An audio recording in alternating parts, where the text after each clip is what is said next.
Diasporadical Trilogia by director Blitz the Ambassador and Malcolm on Twitter by Passport Rav craft sonic and visual metaphors about the relationship between the diasporadical spiritual world and Black modernity.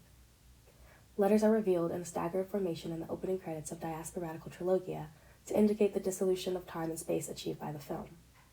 Quickly after, the formal 40s costuming of the narrator against the beach backdrop compounds with the sound of seagulls and mystic symbols to indicate the displacement of the musician. Blitz the Ambassador narrates the contents of the cathode ray tube frame in tangent with the soundtrack as the first chapter of the film crafts a metaphor for the Yoruba god Yemaya and Black modernity. Once an angelic harp solo announces Yemaya's arrival to the film, Blitz is placed in 1957 Accra with the Yoruba god of ocean and fluidity. Blitz is shown mouthing a lustful ballad to Yoruba in the back of a car after a classic night out at a bar.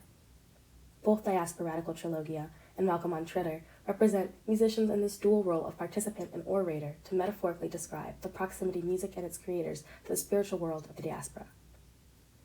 This metaphor is eloquently supported by Professor Chut Sakai in his 2018 Enter Afrofuturism lecture that proves the salient role of music in Creole futurity.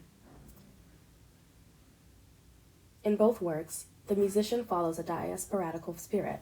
The visual metaphor of musicians chasing after the diasporadical spirits is best nuanced by the rooftop scenes of Malcolm on Twitter, where Passport Rav shoots Malcolm with the Twitter symbol and replaces him as a diasporadical spirit. Here, the musician becomes more powerful than a link to the spiritual world. The musician becomes the lifeline of diasporadical spirits and eventually the spirits itself. However, Blitz the Ambassador fails to achieve the type of proximity to the spiritual world that Passport Rav does in the final rooftop ascension scene. The soundtrack disrupts his Afro-jazz rhythm with a bottle shattering and a visual rewind of the night. Yoruba must take over the soundtrack and re-narrate the night. This time, she and the soundtrack give special attention to the historical roots of Accra and Ghana. Afro-island aesthetics of the drum circle are resurrected on the shore of Ghana in tandem with classic Afrobeat rhythm. Yet, the musician fails to attend the celebration by the shore. In this, Diasporadical Trilogia describes the failures of some musicians to translate and connect diasporadical spirits to Black present and future notions of modernity. The spirit of Yoruba is better housed with the young princess in 1997 New York. Yoruba's spirit is aided by Inagunnan and synchronized choreography rich with step routine, sentiment, Afrobeats, and 90s hip-hop. The visuals of their choreography throughout the iconic markers of New York City modernity claims that the spirit world is alive in Black present and futures. Spirits cartwheel across Brooklyn Bridge. Yet, the interruption of a luxury car challenges the spirits to get out of the way of an ongoing deportation and leaves them less powerful. This visual metaphor echoes Malcolm on Twitter's warning of technology's ability to murder the spiritual.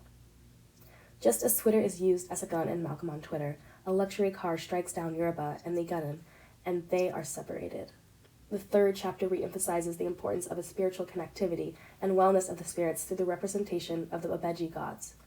Again, an Afrobeat celebration on the shore narrates the successful guardianship of the diasporadical spiritual, just as it did in Chapter 1. Yoruba resurrects the feeble lone twin in her home through home remedies. The nourishment and reconciliation of the twins is later what allows the two to protect Yoruba from land invaders by escaping to sea. The metaphor of three spirits escaping to sea alludes to the completion of the trilogy. The twins are a stark reminder that the spiritual collective needs to be nurtured by historically conscious celebration. Yoruba's center frame positions conclude that fluidity, the blurring of borders, and sentiments of home protection are still at the forefront of the diaspora's spiritual world.